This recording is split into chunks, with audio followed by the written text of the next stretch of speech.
Hello friend, XPath for SVG elements. This is very good concept, and actually those who are experts as well. Many times we doesn't aware are not aware about how to write XPath for SVG elements, and we thought like okay the standard formula will work, but no, the standard format of SVG element doesn't work for standard formula of XPath doesn't work in case of SVG elements. So like for an example, for any element we have learned like we can write the XPath double forward slash or single forward slash tag name, right? Like this. For this element, let's say double forward slash a, we can write like this, and this is how it works. But for SVG element we cannot write double forward slash SVG. And one more important point I would like to highlight, that Chrome DevTools, in the first tutorial itself we have learned that Chrome DevTools doesn't support SVG elements. Like the XPath what it gives, that is wrong formula, that is wrong syntax. Like this, single forward slash SVG. No, if you write double forward slash SVG here and press enter, selector sub will help you to know that this is invalid SVG XPath format. Then what is the right formula of SVG? What is the right syntax? Okay, before that let me tell you that SVG elements, if you are not aware, these are the vector elements which are used to have the icons on the web page by the developer. So this generally you will find with of always you will find it will start with SVG tag, and then there will be child tags as well, like path, G, etc. So many are there. So here what you have to do in selector sub will help you to write the XPath for SVG element, as well as it will give you the right syntax as well, and it will tell you that this is SVG element. So immediately you got the information that this is SVG element, and here you type.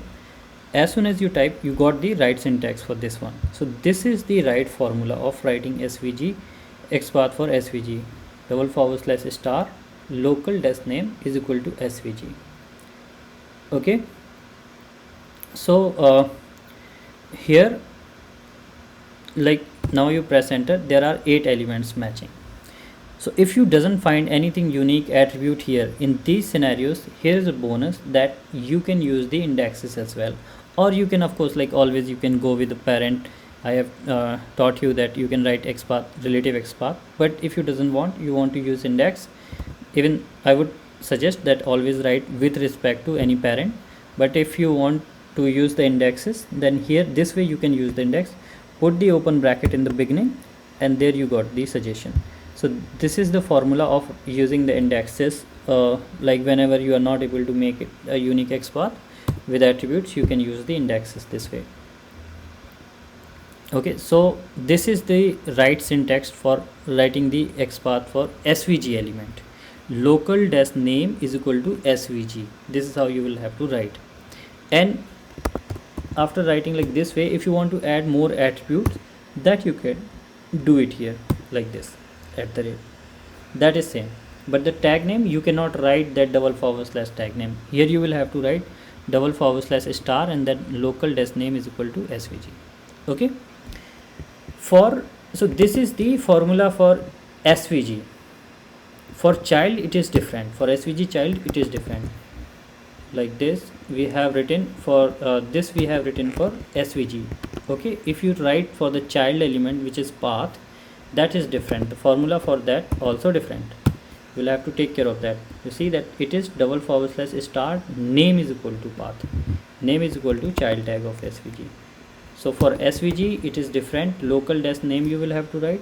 For child elements you will have to use name function. For SVG you will have to use local name function. Okay, so this is how you can build the XPath for SVG and SVG child element.